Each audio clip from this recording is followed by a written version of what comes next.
Alright, Shalom, Shalom, Israel. First, I want to give all honor and all glory to the Most High, Yahweh, Ba'ashem Mashiach, Bamalak Yahushua. Yahweh being the name of the Father, who the world only calls God. And Yahweh Shah being the name of the Son, who the world only calls Jesus Christ.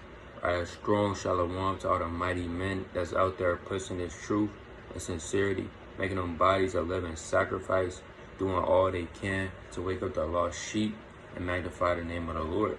Another shalom to all the mighty women, Aquaf in this thing as well, reverencing their husbands, doing all they can, being submissive, teachers at home, tender, delicate, on fire for the Lord.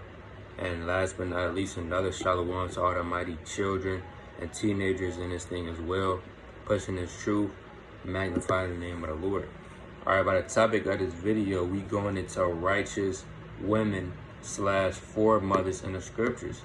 Alright, yes, we go over the accounts of our forefathers, Abraham, Isaac, Jacob, King David, Solomon, Yahweh Shah, and we will continue to keep doing that, but we want to have a just balance, right? Because you have many accounts of mighty women in the scriptures that's literally not mentioned. Alright, you got Anna, Susanna, Judith, right? You got Tabitha. You literally have a list of women in the scriptures that's not mentioned. Elizabeth, all right, Lois. So it's plenty of accounts we gonna go through, Lord willing. This video is edifying, right? Because you had women, and you had some women in the scriptures whose name is just not mentioned, but what, they were still on fire for the Lord. All right, let's go to it. All right, I'm gonna kick it off. All right, the book is 2 Maccabees, the 7th chapter. All right, some of these women, they're not even mentioned in the scriptures, man. Does that mean we just count them out and say, oh, her name not mentioned? Right, she's not Rachel. She's not Sarah. No, man. Right, these women was on fire for the Lord, so we gonna mention them. All right, let's go to the 2 Maccabees, the 7th chapter.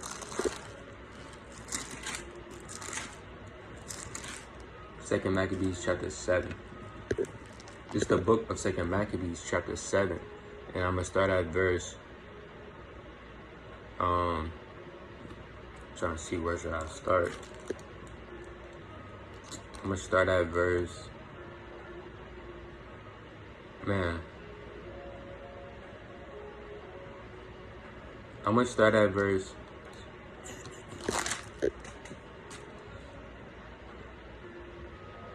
I'm going to start at verse number 16.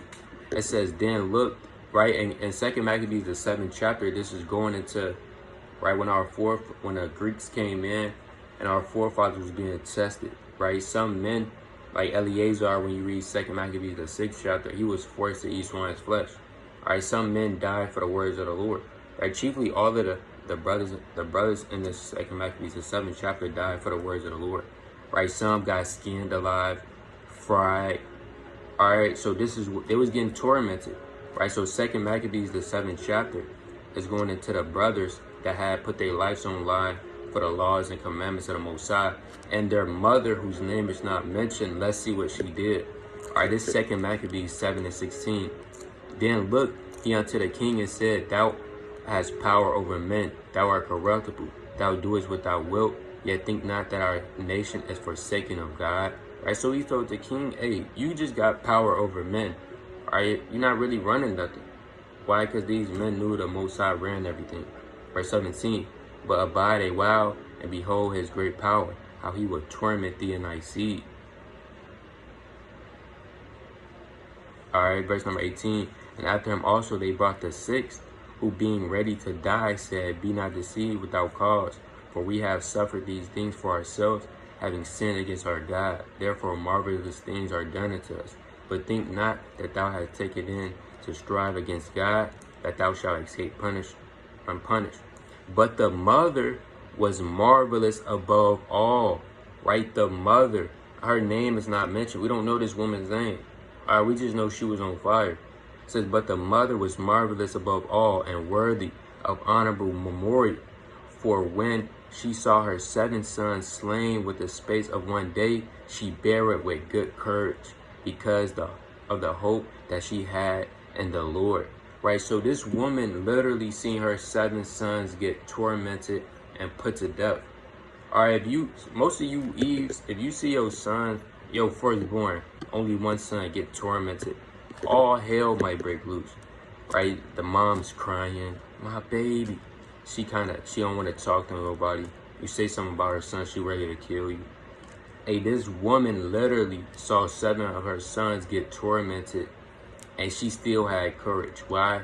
Because she trusted in the Lord.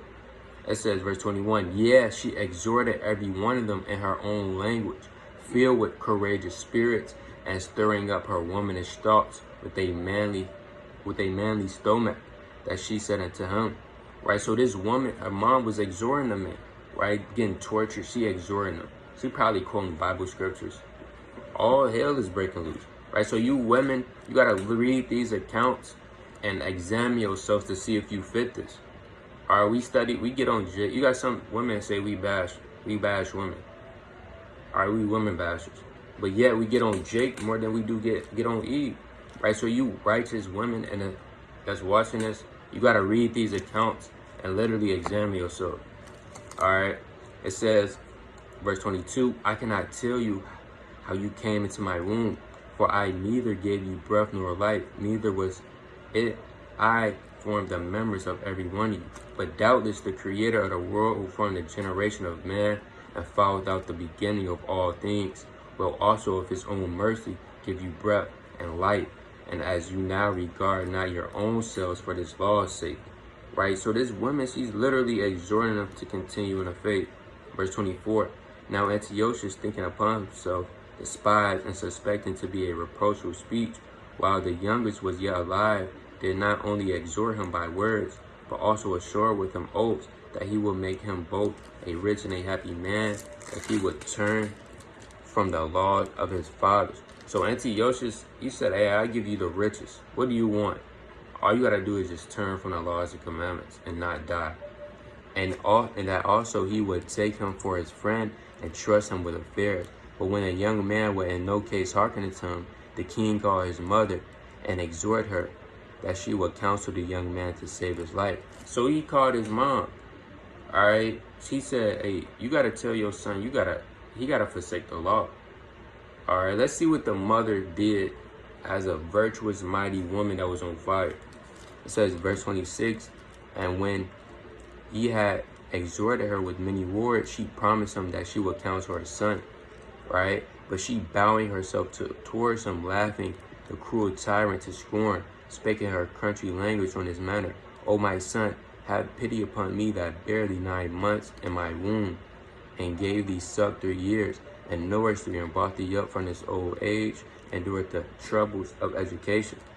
I beseech thee, my son, look upon the heaven and the earth and all that is therein, and consider God made them of these things that were not, and so was mankind likewise. Fear not this torment, being worthy of thy brethren. Take thy death, that I may receive thee again in mercy with thy brethren. So this woman said, hey, you better die.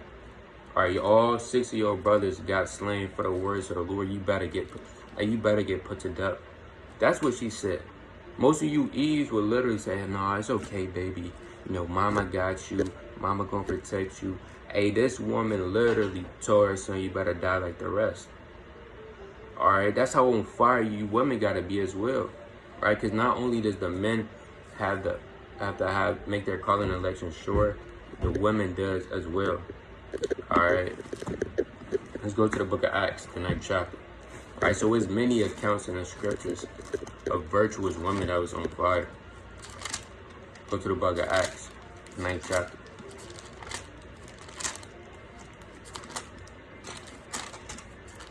Alright, the book of Acts, chapter 9, and verse number 36. Now there was at Joppa a certain disciple named Tabitha, which by interpretation is called Dorcas. This woman was full of good works and alms seeds which she did. So this woman was on fire, right? She had good works, giving alms. A lot of you women, you don't even know what alms is, and you've been in the truth 3 years. All right, if you're a sister in this truth and you've been in for 3 years and you know what alms is, you got to check yourself. All right, this woman was giving alms. Right? It's plenty of offices that women can do, and it's true. I know some women, they make fringes. All right, other women, hey, they kind of help out on the feast days. All right, so no woman literally should just be sitting around and say, "Oh, my husband get me saved." Hey, these women probably had husbands, man. I don't say if Tabitha didn't have a husband, but Tabitha probably had a husband. All right, and what she was doing, she was still giving alms, doing good works, praying, fasting, on fire, man. So it's no excuse. You women have to read these scriptures, and you should look at these precepts and get exhorted, man, and be like, dang, I want to kind of be like Tabitha. All right, this no joke, man. Let's go to the book of Luke, the 2nd chapter.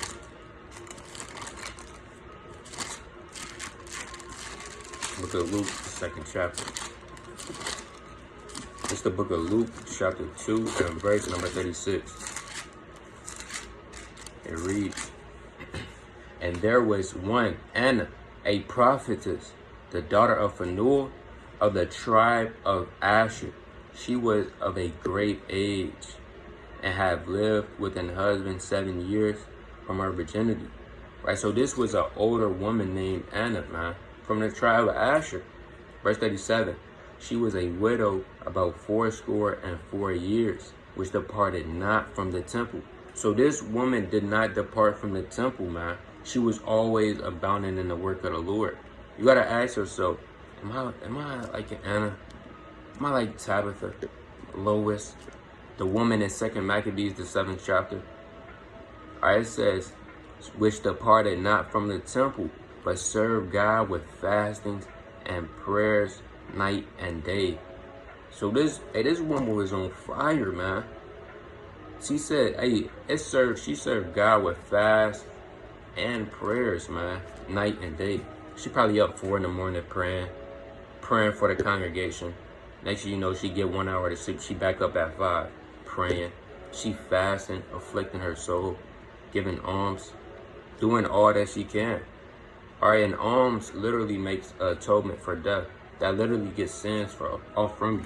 All right, let's get that in Tobit, the 4th chapter. Let's get that in Tobit, the 4th chapter. All right, we're not gonna get too many precepts on the alms, but we're gonna dive into the alms, man. Alms is very important for even me as a man, but for a woman, it's just as much important. Why? Because alms deliver from death. All right, alms just not giving stuff either. You just giving out stuff to the homeless, or you might just be giving food out. Alms is teaching the younger women. Or you got something called spiritual alms, where you giving out wisdom, knowledge, and understanding. You teaching the younger women. You showing the younger women how to be virtuous women. Because these younger women don't have any hope. Their hope is Cardi B, Nicki Minaj, Meg Thee Stallion. These younger women does have that much hope. All right, but it's your job to be the best example as you can and literally teach the younger women how to be on fire. All right, it's the book of Tobit, chapter 4, and I'm gonna start at verse number 7. It says, "Give alms of thy substance, and when thou givest alms, let not thy eye be envious, neither turn thy face from any poor, and the face of God shall not be turned away from thee." Right, so when you give alms spiritually and physically, don't have your eye to be envious. Right? You got a lot of people, they just do it because the Bible says it. And you got to be willing to give that. You should want to give alms. It says, verse 8, "If thou hast abundance, give alms accordingly. If thou have but a little, be not afraid according to that little." Right? If you only got, $5, be not afraid to give that $5. All right? That's what the Lord is saying. It says, verse 9, "For thou layest up a good treasure for thyself against the day of necessity." Is that day that all hell might break loose? And you laying up a good treasure. It says, verse 10, "Because that alms deliver from death, and suffereth not to come into darkness." Right? Alms deliver from death. This is in the Bible. This is one way you could get it, and you could get as much sense off of you. Right? It's not about knowing the darkest or deepest parables in the scriptures. All right, verse 11. For alms is a good gift unto all that give it in the sight of the Most High. And you want to be pleasing to the Most High. You know, as a woman, a man, vice versa. But chiefly, we going into the women. Or as a woman, you want to please the Heavenly Father. All right, let me get one more precept on that. I kind of don't want to go into this topic, but it's all of the spirit. All right, let's go to Sirach or Ecclesiasticus chapter 29 and verse 11. All right. Ecclesiasticus 29 and 11 says, lay up treasure according to the commandments of the Most High, and it shall bring thee more profit than gold. Shut up alms in thy storehouses, and it shall deliver thee from all affliction. It shall fight for thee against thy enemies, better than a mighty shield and strong spear. So alms delivered from death is going to deliver you in that time when you catching hell. A alms literally maketh atonement for sin. All right, this is the last precept. All right, let's go to the Sirach, the 3rd chapter. This is Ecclesiasticus chapter 3 and verse 30.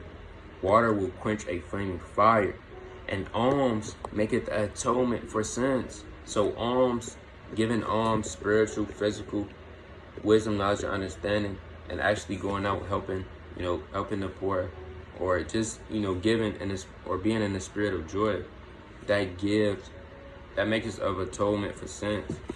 All right, so that's why it's very important. All right, so hey, Tabitha was on fire with alms, right? Anna did not depart from the temple with fastings and prayer day and night. You got some women, they don't even pray. All right, some of these Eves in the truth only pray 2 times a day. I think the Lord might hear that. Hey, this said in Luke 2 and 37, it says she but serve God with fasting and prayers night and day. Not just one day, not just on Sunday or on the Shabbat. Night and day, man. Meaning she was competitively and consistently on fire. All right, let's go to the book of Luke, the 1st chapter. All right, Luke 1 and 5. It says, there was in the days of Herod, the king of Judea, a certain priest named Zacharias, of the course of Abiah, and his wife of the daughters of Aaron, and her name was Elizabeth. All right, brothers don't bring up, we like to bring up Mary, Yahushua's mother, but Elizabeth was righteous as well. All right, she was submissive unto Zacharias, her husband. Verse 6, and they were both righteous before God, walking in all the commandments and ordinances of the Lord, blameless. So Elizabeth was blameless. You got to ask yourself, am I on the way to being blameless? Because we all have to appear before the Lord blameless in that day. If you have one spot on that garment, you might not make it. It might be bad for you. All right, let's get that we have to be blameless, though. In the book, 1 Corinthians.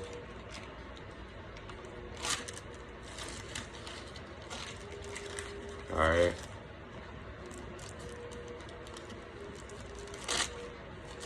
Lock here. The book. Actually, I'm going to get Ephesians. All right, this is the book of Ephesians, chapter 1 and verse 4. According as he has chosen us in him before the foundation of the world, that we should be holy and without blame before him in love. All right, so we should be blameless before the Lord. All right, you sisters, you got to work on being like Elizabeth. She was blameless, walking in the commandments, walking with her husband. All right, so let me get one more precept on the blameless.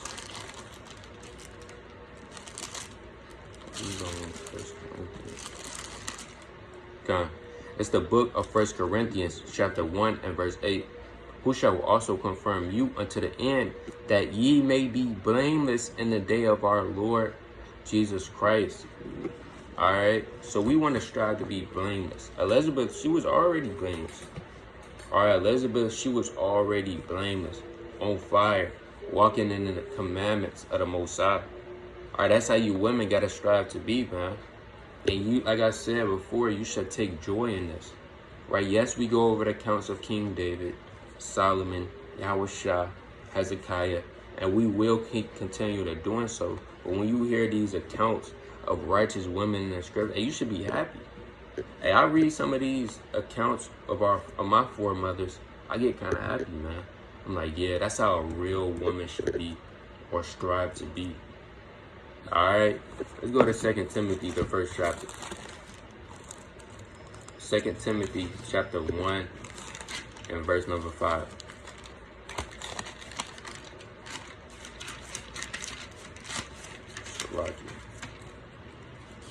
It's the book of 2 Timothy chapter 1 and verse 5.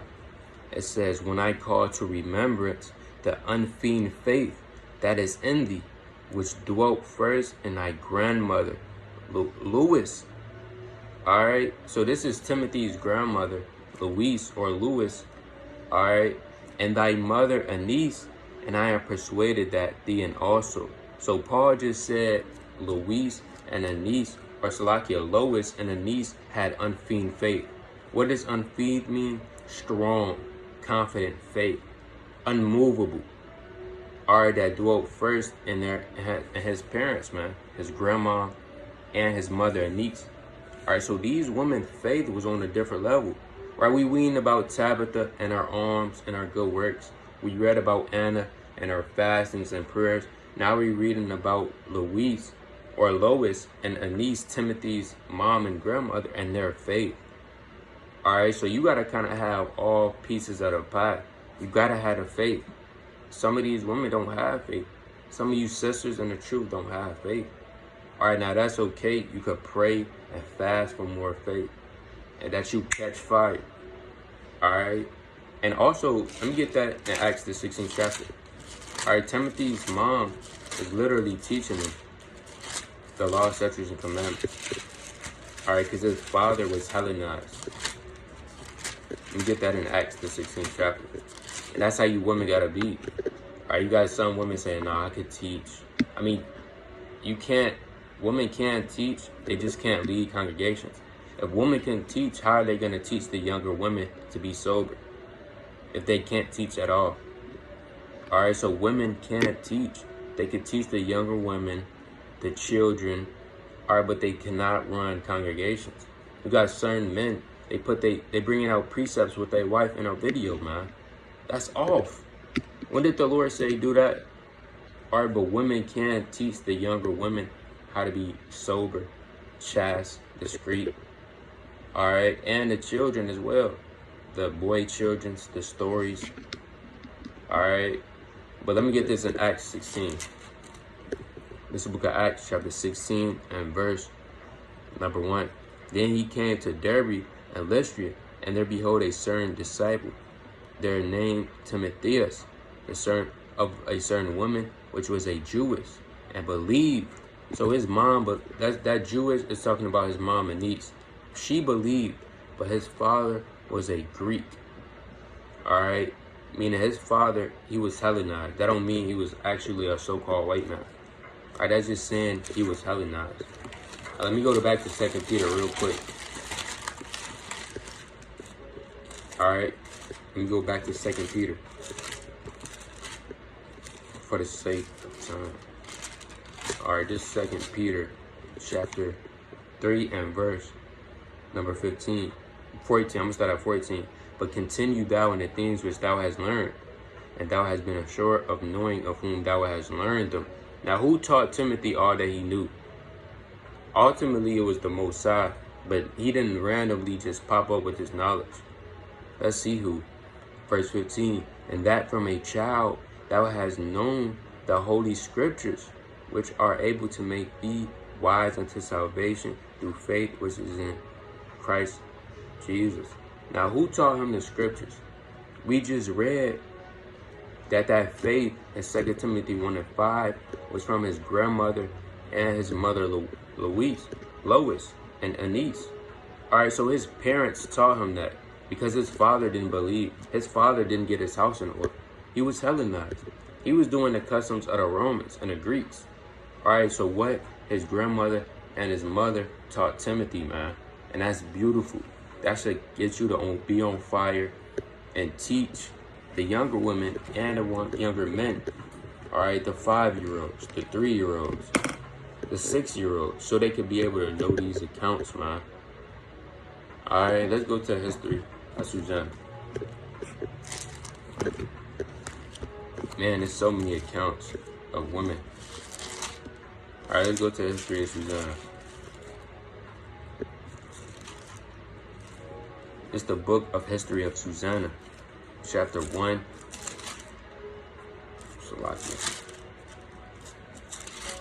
It's the book of history of Susanna.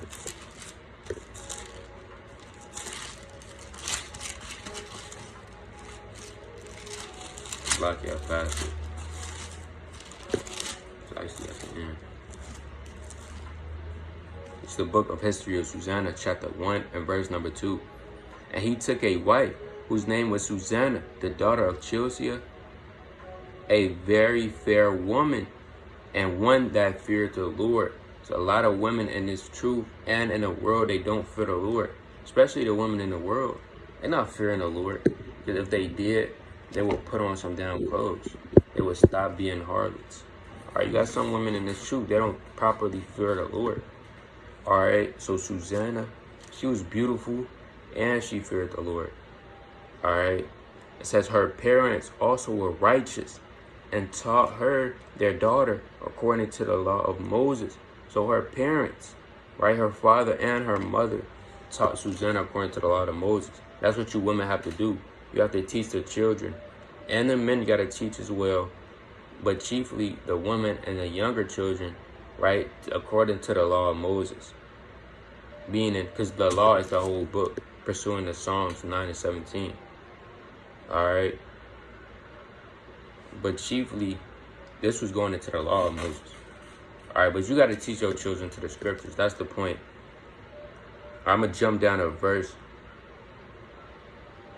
If you haven't read History of Susanna, you got to read that. I'm not going to read the whole thing, but I'm going to jump to verse 20.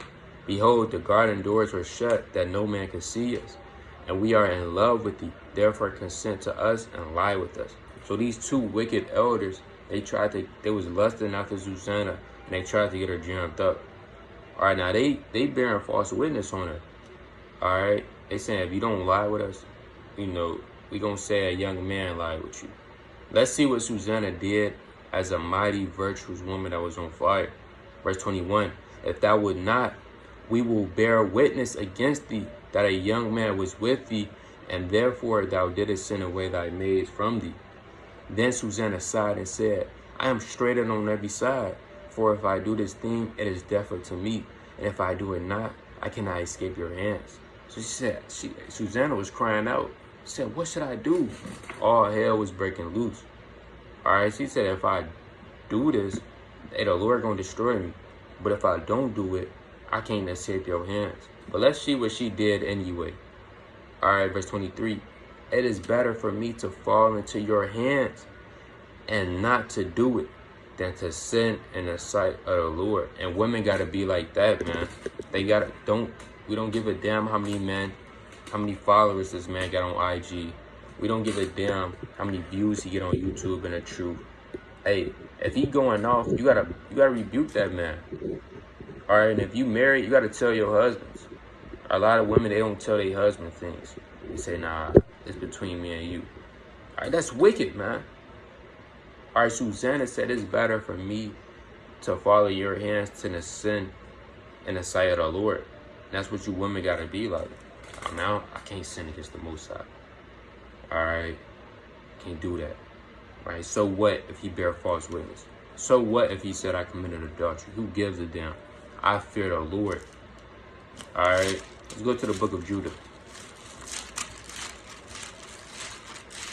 Judah.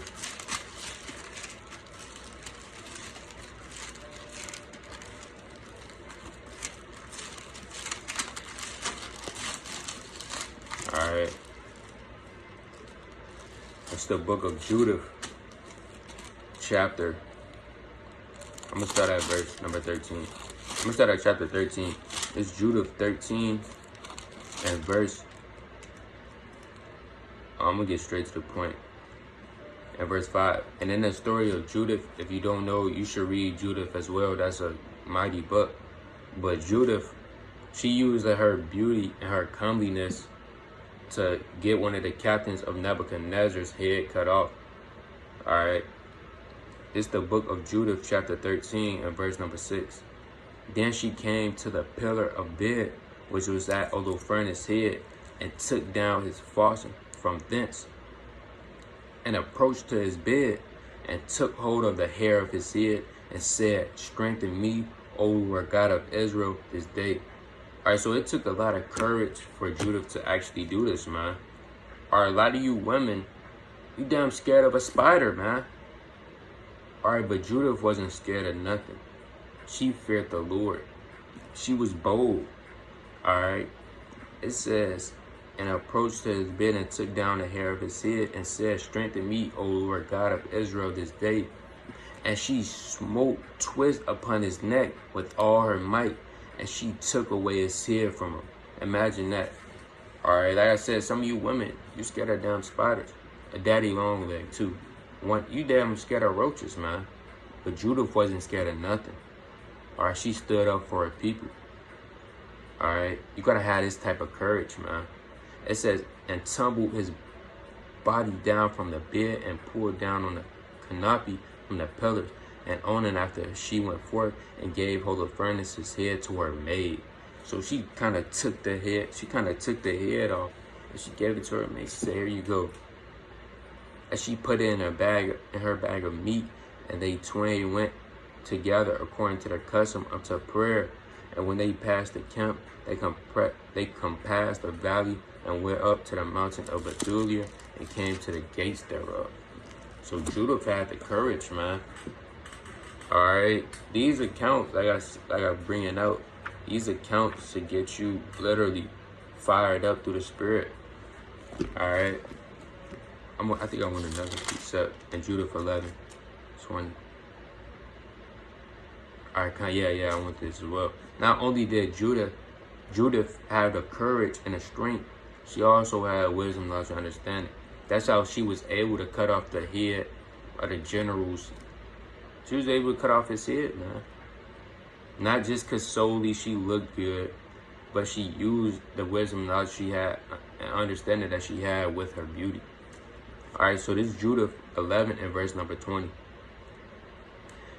And she says, Then her words pleased Holofernes and all his servants, and they marveled at her wisdom and said, There is not such a woman from one end of the earth to the other, both for beauty of face and wisdom of words. So that's how you sisters gotta be, man. Anything that comes out your mouth, it should be wisdom, knowledge, and understanding. You should be speaking, thus said the Lord. You shouldn't be going off how you feel. A lot of women get emotional. Even in this truth, they get emotional. Right? You gotta speak, thus said the Lord. If somebody tell you, hey, I'm your boss, you gotta kind of eat this pork sandwich, and you gotta be ready to say, hey, I'm ready to die, or I'm ready to get fired, than to sin in the sight of the Lord. That's what you gotta say. Or you gotta say, you might say, hey, you gotta come to this Christmas party. It's at work. If you don't, you're getting fired. Hey, you gotta be willing to say, hey, so be it. Alright? It's a fearful thing to fall into the hands of the living God. See, you gotta, that's what the wisdom, not to understanding you should be using. You shouldn't be teaching these younger women, yeah, you can listen to Cardi B. They ask you about, what should I do? Should I listen to this? You should say, hey, listen to the words of the Lord. That's what you should say. You got some women, they tell their daughters, you could listen to Cardi B. You could be a hot girl summer. When did the Lord say listen to being a damn hot girl summer, man? It's not in the scriptures. Alright, so we gotta go over these accounts and rightly divide the word of truth. Alright, so Judith was praised for her beauty, cutting the head off and also for our wisdom, knowledge, and understanding. Alright. Let's see. I'm gonna get this last precept on Judah. It's the book of Judah, chapter 8 and verse 6.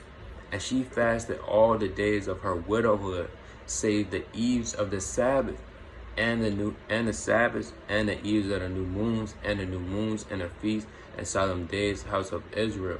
She was also of a goodly countenance, very beautiful to behold, and her husband Manasseh had left her gold and silver, and manservants, and maidservants, and cattle, and land, and she remained upon them.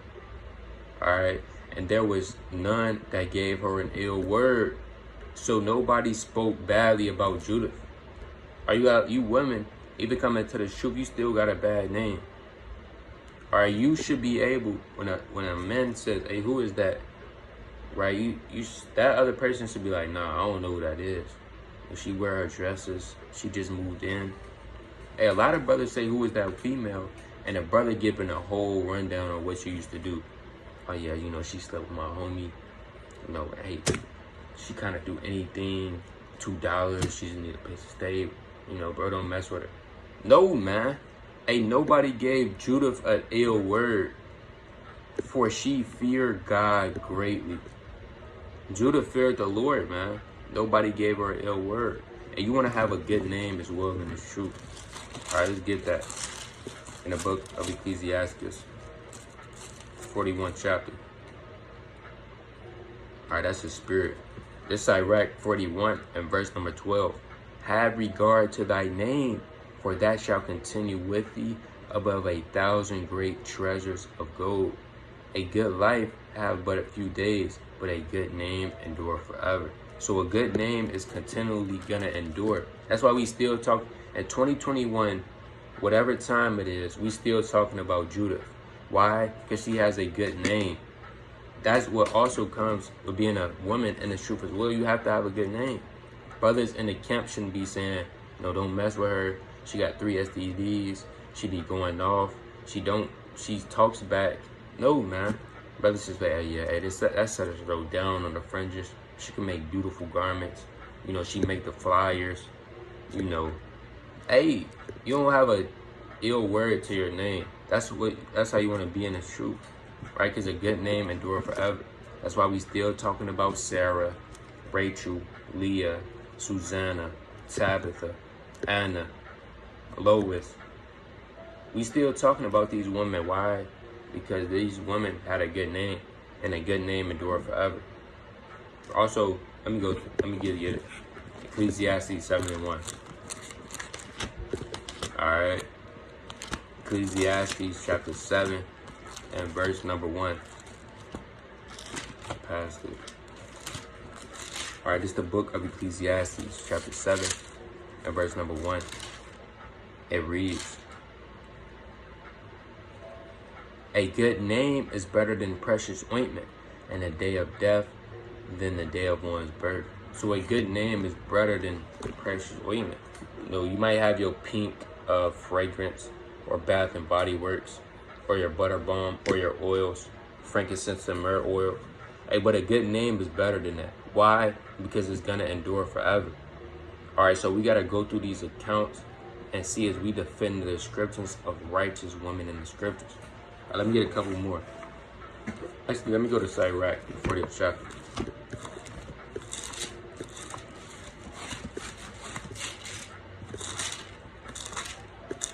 Alright. It's Sirach chapter 40 and verse number 19. It says, children in the building of a city continue a man's name. Right? Children is going to literally continue a man's name. Why? Because his inheritance is passed down to his children. And the building of a city.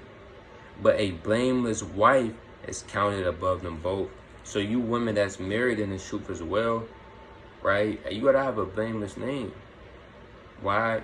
Because that's gonna continue your husband's name. Because if you being wicked and a harlot, you never in the house, you always in the highways and byways, in the streets, and your husband in this truth, a brother's gonna be like, hey, what's up with your wife, yo? She knocking at my door. You gonna the husband gonna get mad. It's gonna make his whole name look bad. Then that make the whole congregation look bad. Next thing you know, he getting kicked out the camp because what his wife doing. All right, so a blameless wife is counted above both children and the building of a city. All right, so we got to take these things in mind. All right, let's go to Sirach, the 22nd chapter.